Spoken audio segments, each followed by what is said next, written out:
Colby Chaos Covington and Jorge Gamebred Masvidal go a long way back to their humble beginnings as MMA fighters. They lived together for some time and also trained together. When the two fighters were relatively new to the UFC, they would wrestle each other in their small apartment. Covington even used to sleep on Masvidal's couch. Both would talk about their friendship ardently, including in Covington's interviews with South Florida Insider, where he referred to his friendship with Masvidal as something quite similar to Batman and Robin's bond, Batman being Covington, with Masvidal being his Robin.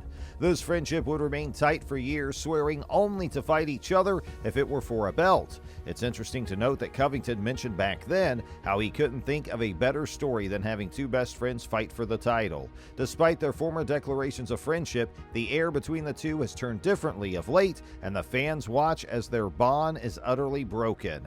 The former teammates and close friends have been in a heated clash against each other, and the now turned rivals, Covington and Masvidal, are set to finally settle their rivalry in the octagon on March 5th at UFC 272.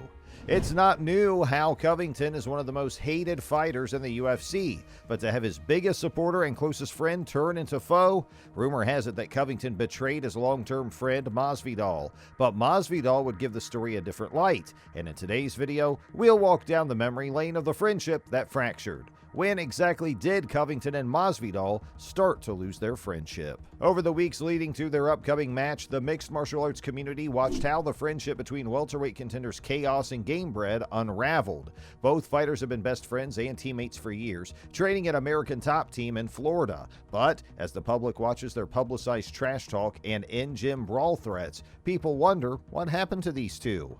Covington revealed that the friendship had ended long before their Twitter war. Covington told MMA Fighting's Damon Martin, "That tweet came from Jorge trying to get in the way of my money, and I take my money very seriously. That's food on the table for my mom, my dad, the life they never had, my family. I come from a very broke background, and now he's trying to mess with my money and my business, so now you're a competitor."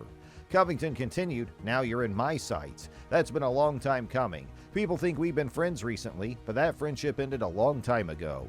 From that interview, Chaos clarified that everything ended between him and Masvidal in 2017 when Masvidal lost to Demian Maia. Chaos later beat Maia 5 months after Masvidal's defeat.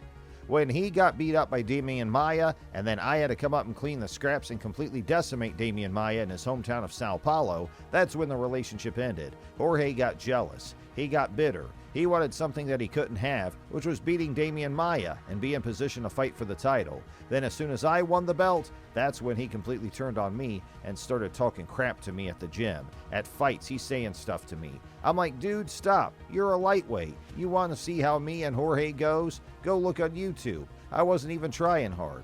I know the haters don't know how to turn on a girl, but they should learn how to turn on YouTube. Covington continued to slam Masvidal, saying, "He's up in his feelings. I'm the ultimate champion. Jorge's the ultimate feelings champion. He's all up in his feelings. He's jealous that I'm making more money, banging hotter chicks, and if he wants to come say something to Colby Chaos Covington, he's going to get slapped upside his mouth."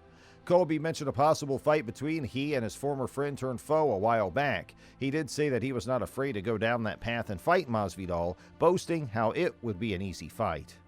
In another instance, Covington went on to say nasty personal things about Masvidal, mentioning Jorge's relationship with his wife and kids, and posting a picture of a girl he claims Jorge's having an affair with. He went on ranting how Jorge was becoming someone he said he would never be, and how he's just a fake character. He also blasted the fellow welterweight fighter for training with Jake Paul. It's undeniable how Colby Covington had a decent career in the UFC from the get-go. However, the UFC was not very pleased with his fight style and was on the verge of releasing him from his UFC contract. Luckily for Chaos himself, he won the match against Brazilian fighter Demian Maia and garnered shocking reactions from the crowd while doing his interview. This post-fight interview got the fans' attention, and the UFC decided not to let him go. Colby was smart enough to know that he was a good fighter, yet he needed to be entertaining more than that. And that's precisely what he did, as he initiated verbal offense against everybody in the welterweight division and carried the persona. On the other corner, Jorge Gamebred Masvidal struggled with his career, losing back-to-back fights with Demian Maia and Stephen Thompson.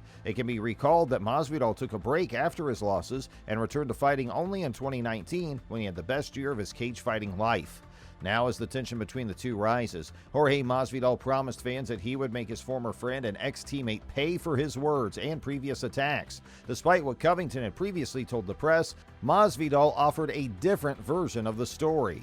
Jorge told the public that the fallout began when Covington refused to pay a mutual coach after his title win against Maia. BMF champion Jorge went on that the feud carried with the need to slam Covington for trash-talking his teammate Dustin Poirier's wife and swore to straighten him out. When he spoke of Covington in an interview with the MMA Hour, Masvidal said, "I'm going to effing break your face, man. Everything you said, we're going to have to see what's up when we get in the cage, you know. This is an individual that obviously, I don't think anybody likes him. Anybody. Somebody's talking about ex-teammates' wives and stuff like that. For what? You're going to fight the other dude or the chick? What is it? You know you're confused about his life just as much as he is about his sexuality, but you're just a confused dude and I'm going to straighten you out." Jorge even stated, "They're all business, but if it was to be something personal, this is one of the more closer ones. That's because the individual lived on my couch for a year." Masvidal admitted that this fight is more personal than his past contests, recalling how he housed and fed Covington when he was a young amateur fighter coming through the ranks. While he had a broken hand, he was living off of my couch, eating my meal prep. I was already sponsored while he was an amateur coming into the world. It just puts a lot of things into perspective. You come into this world alone, you probably go out alone as well. This guy's just legit state. Fans are already placing their bets on who will win UFC 272 this coming March, and we may never know whether reconciliation is on the table for these two welterweights. What we do know is that you never ever bite the hands that fed you. The beginning of the Till-Chimov friendship. In Stockholm, Sweden, Darren Till is training at the All-Stars gym with now-turned-training buddy and friend Khamzat Chimov. The pair challenged each other to fight last year as they went live on Instagram, where Till swore he'd easily beat the undefeated Russian fighter.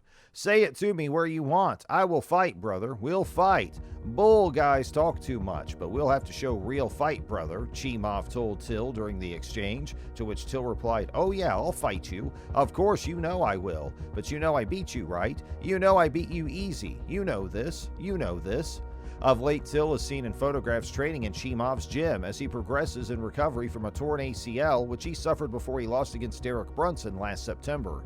The former welterweight challenger moved up to the 185-pound division after losing his shot at a belt against Jorge Masvidal. Interestingly and impressively, Till easily defeated top-ranked contender Kelvin Gastelum in his debut at the weight class, but has since lost consecutively to Robert Whittaker and Brunson. The knee injury he suffered is to be blamed and perhaps the biggest factor in his losses, which now requires Till to work hard on his recovery before his next fight is booked. And before Boers fought Li Jingliang at UFC 267, he offered Till to come to Sweden and train. "No, I like this guy, actually," Chimov told BT Sport. "He's funny, a funny guy. I feel sorry for him about his last fight. He loses. He lost many fights last time. I think he's good, but he has to train harder. If he wants to come to Stockholm, he's welcome," Chimov added. "I told him, I can help you with your wrestling or something, and we can spar, we can train." Chimov has switched between 170 pounds and 185 pounds during his 4 fights in the UFC and is linked to face number 2 ranked welterweight Gilbert Burns at UFC 273. He recently called out middleweight champion Israel Adesanya after making the 4th defense of his title at UFC 271 last weekend. Chimov is one of the hottest prospects in the UFC, setting a record in 2020 for the fastest consecutive wins and fastest 3-fight winning streak in modern UFC history. These two fighters may be a beast in the cage, but it is quite obvious that a friendship is flourishing between the two.